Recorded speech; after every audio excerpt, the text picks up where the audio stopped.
Hello friends and welcome back to A Bridge by Alpal. As you can see, I'm in a new location. It feels like I'm changing it up pretty much every single video. This one is special because I do think I'll be returning to this particular cozy corner. I am still in my office. I've just rearranged things and brought up this nice bean bag because I am going to probably be sitting here for a while.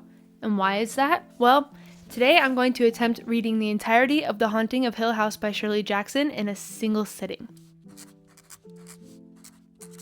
I think it's possible. It's only 246 pages and the font is quite big in this one, so I think I can do it. Even if I can't, I will be coming back to you guys after sitting on it for like a day and then talking to you about my thoughts and my reactions. Now, I'm sorry if this is a cardinal sin to anyone, but it's not to me because this is a thrifted book that I have of it. I will be taking annotations. I think it's just such a fun way to engage with the text itself instead of just kind of like listening to audiobooks or ebooks or something like that where you can't like make physical notations.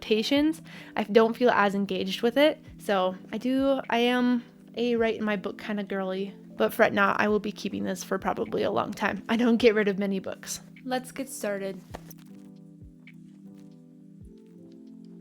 That's a huge word.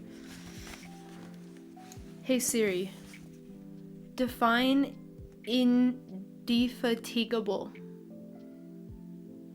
Indefatigable means of a person or their efforts persisting tirelessly. Indefatigable. Nope.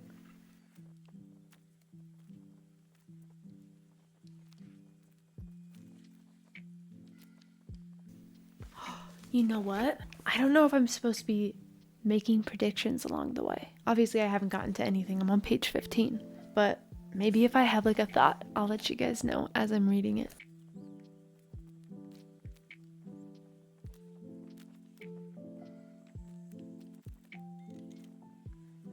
This is starting off like so wholesome and so naive. It's talking about a woman who took care of her mother and didn't really have a life of her own. And as she's driving to Hill House, she's just imagining all of these stories of the places that she's driving by.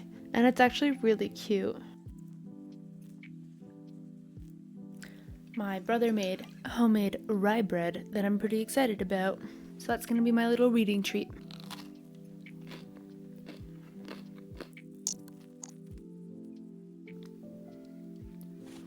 Ooh.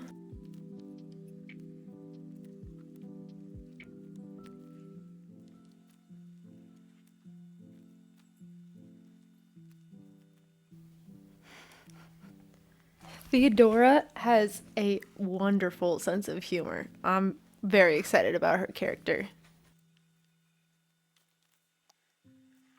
Are Eleanor and Theodora supposed to be written very gay? Is that intentional, or am I just reading into it too much?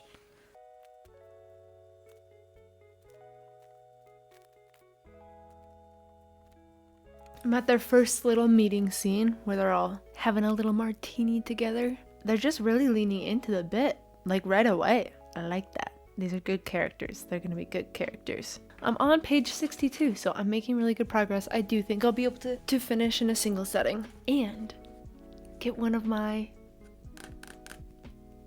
one of my goals done for myself. I'll have read a mystery. Is this a mystery? Yeah, it's gotta be a mystery or some sort of horror.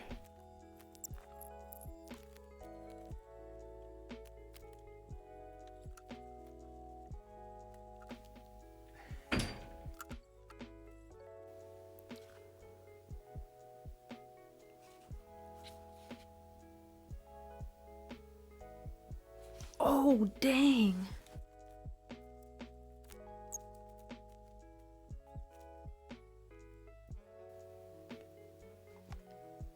Oh, dang.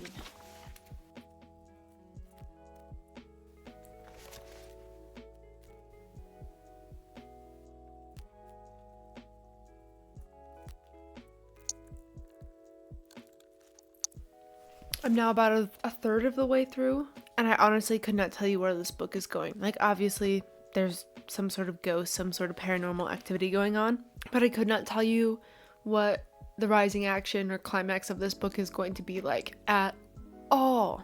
I think someone has to die though, right? Someone has to die.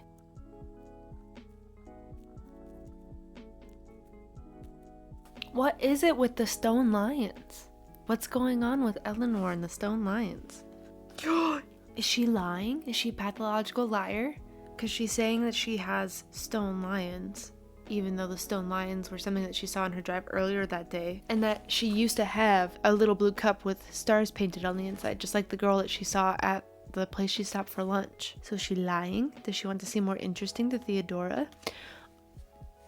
Also, maybe people were just friendlier with each other back in the day, but holy cow, the gay subtext between Theodora and Eleanor is awesome.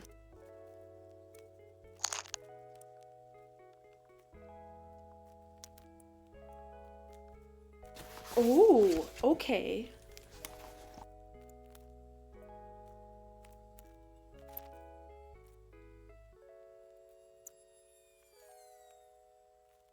Okay, I'm making a prediction. They've talked a lot about the house and how it's hard to burn the house, or that if the house burned away, then the tower would still stand. I think that the house is going to burn at the end of the book. That's probably not a very intelligent guess. It's probably handed to me, but I'm going to make it anyway.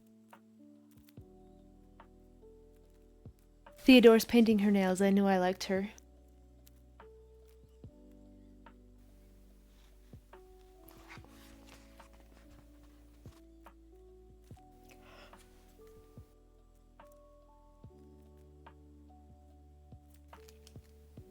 You guys, I have a fun little story to tell you. We call this the mistake by the lake. We visited Mexico City and we got an Airbnb that was like kind of up in the hills. But before we had gotten there, a few days before, someone had broken in and stolen all of the furniture. And so we were up on this hill in a house that was like there was lots of greenery around it, right? So it's kind of like that, it's got things living there and you can feel that. And we're sleeping on mattresses that are on the floor, and I do not sleep a wink that night. Like, I am so stressed out, I'm so paranoid, I'm so anxious. And my mom was like, we're not gonna do it. We're just gonna go and we're gonna find a hotel somewhere else, and we're not gonna stay here for the rest of the, I think we were supposed to be there for like 3 days. We stayed 1. And so reading this and imagining that feeling of like waking up in the middle of the night and knowing that something's like wrong, or just like watching you, or there's something around but you can't see it, something alive around but you can't see it, hate that, relate to it way too much, having a little bit of PTSD. Oh my gosh. So I just said that about like the idea of feeling something alive watching you, and then there's this line and it says, because it is not pleasant, it starts in your stomach and goes in waves around and up and down again, like something alive. Like something alive. Yes, like something alive. Like, I'm getting freaked out just reading this, and I'm in a room in my own house that is fully lit, and I'm not liking it. Nope.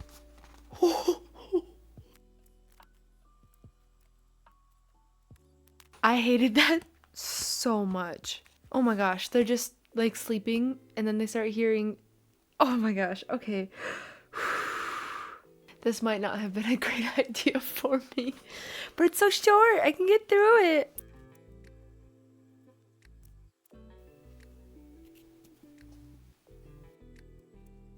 Nope, nope, nope. Foreshadowing.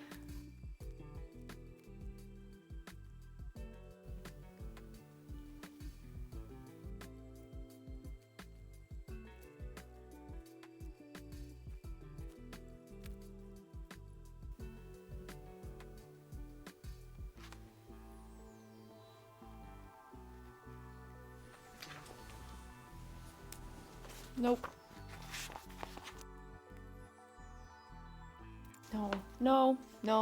No. Actually, just no. Just no. I do hate it, in fact. Like, I don't even know what to write in this part, because all I want to say is like, nope, but I've already written that like 3 times. This is awful. I hate it so much. I really thought that, like, because it's a book, it can't be that scary. But I forgot. My mind is a powerful weapon, and it mostly turns against me. I don't like the way that Eleanor is turning against Theodora. I don't think it's Eleanor herself. I do think it's some sort of like paranoia coming from the house, but still, it makes me angry. What is going on? Nope, nope, nope. I need to figure this out because her paranoia is turning her against Theodora, and then she's saying like really bitter things that you have to believe she doesn't actually feel. And then she says, if only I could surrender. And then everyone's like, surrender? And then she forgets what she said, and everyone's like, oh, you're just, being the center of attention, which are exactly the thoughts that she's having about Theodora. This is crazy. I can see why people want to read this stuff. I'm hating it, but I can see why. I need to take a little break. I'm in my head a little bit too much right now. Okay.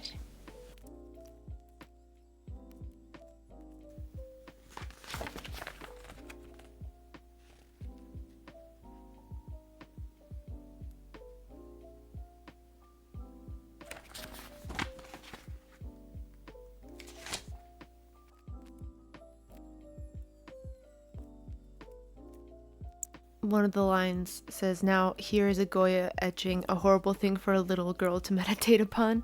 And I have a very strangely specific story for that. So there's this one painting by Goya that I love for some reason called Saturn Devouring His Son. And I love it so much that at one point I saw that there was a company who would make famous pieces of art into a phone case. And I ordered it because I was like, I love this. It's so funny. Why would I not? You know what? I'll just throw this on the screen. But I am going to look at this. Crazy. So I bought the phone case with it on because I don't know, I'm just like so enraptured by it. But then I bought a new phone and my dad bought my old one off of me, and so I gave him all of the cases that I thought that he would want. Basically just all the cases that weren't pink. I gave him the Francisco Goya one because I know that he likes art and it's a mostly black case. I was like, maybe he'll want it, who knows, who cares. But he left it on his desk in the front room, and my nieces, my brother and sister-in-law, live with my parents, and so my niece, who's 4 years old, would come up and see this on his desk and would just stare at it for hours. I'll include this one. I'll cover up Susie's face. But he sent me this funny picture and it says, every day I catch her pondering that phone case, becoming more and more disturbed. And it's just so funny. And so yeah, like this line, that has literally happened in my life. And recently, this was like September. So it's religious trauma.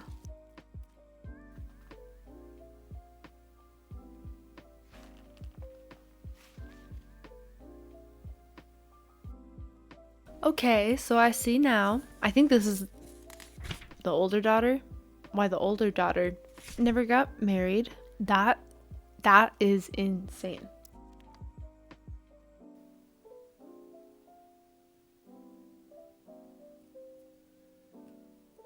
Okay, they're making a dumb decision, but at least there's like actually a really good explanation for this dumb decision. My question is, why couldn't anyone in this era write a female friendship that doesn't devolve into jealousy? I'm sick of it. Girlies just want to be friends.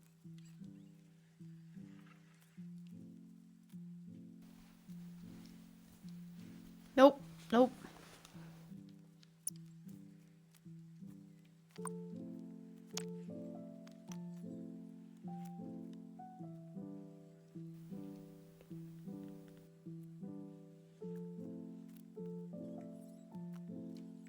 He said, something's going to happen, and I don't like it. And there's about 50 pages left in the book, so I think he's right. I think something's about to happen, and I think I'm going to not like it either.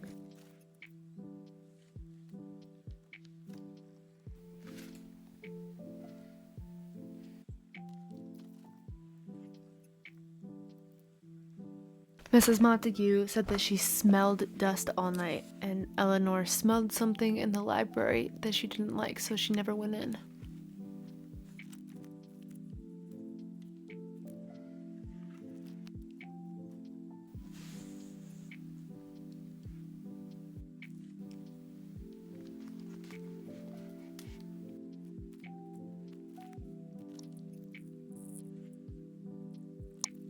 I'm so close to the end of this book and like nothing's happening and I'm really confused.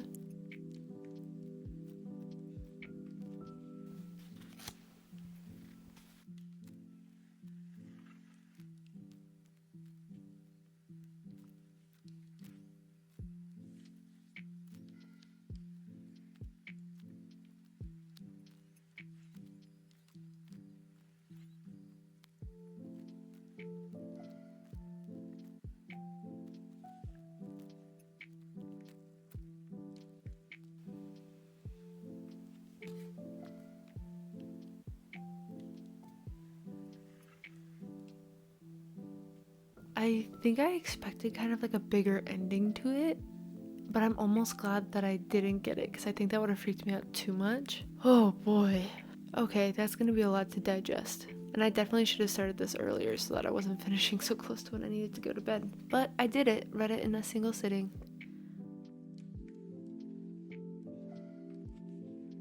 Hello again, friends. It's been a couple of days. I said I was going to do it the next day, but then I ended up being really freaked out. Didn't fall asleep that night until very late. Didn't want to film that day.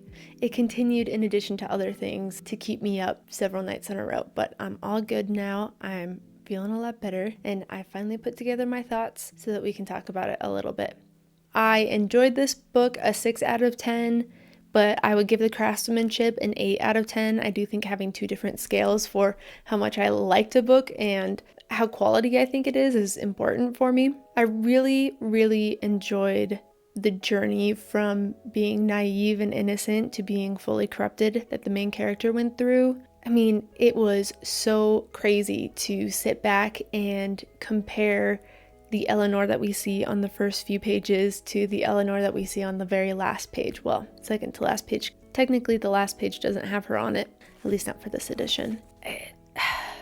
She had so many hopes and dreams at the beginning of the book that are completely gone, completely erased by the end, and it's not very long, and yet it doesn't feel like yes, she rapidly falls into kind of this insanity, but it doesn't feel unjustifiably quick. Also, I think that if you were to flip through this and see my annotations, I think that there's at least 5 of them that just say gay in like all caps with 3 question marks, because Eleanor and Theodora are great friends, but also seem to maybe have a little bit more than that going on. So of course I had to do a quick Google after I finished the book, and it does seem like the internet agrees with me. I'm not sure if it's what Shirley Jackson intended. I'd have to dive into it a little bit more than just the cursory search that I did, but I don't think I was crazy for that. I think that I was very justified in seeing the things that I did see. Overall, I would say that the theme of this book is paranoia and distrust and the way that it can tear a person apart, like literally unravel them. It had me feeling kind of icky at times, which is definitely the intent, but not my favorite experience to have while I'm reading a book, and so I'm not sure that I will read many more horrors, but I'm very glad that I read this one, if just to say that I read a classic and also to check it off my list. When I was going through the footage of me reading it and isolating all of the times that I talked and seeing all the predictions that I made, I think every single one of them was wrong. Like, I was just like, oh, you sweet summer child. Like, I don't know. It was just so funny. I think the only one I got right was like, well, someone has to die, right? And that was just like the lowest hanging fruit possible. To be fair, horror is definitely not my genre by any stretch of the imagination.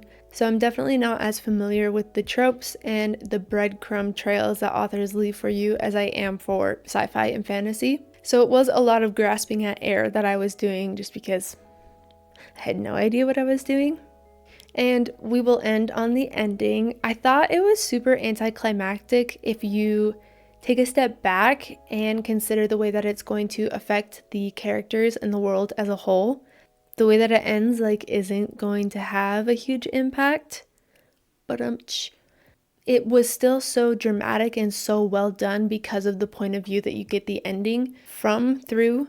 So I have to applaud the author for making things feel bigger than they might actually be, which is always, what you want from your books. Hopefully I've edited this in a way that it was still entertaining for you guys to watch. So let me know if you guys like this or if it was just a total snooze fest. As always, thank you so much for watching, and I will see you guys next week. Bye. I'm actually more mad that you're eating upstairs. I'm sorry. Don't do that.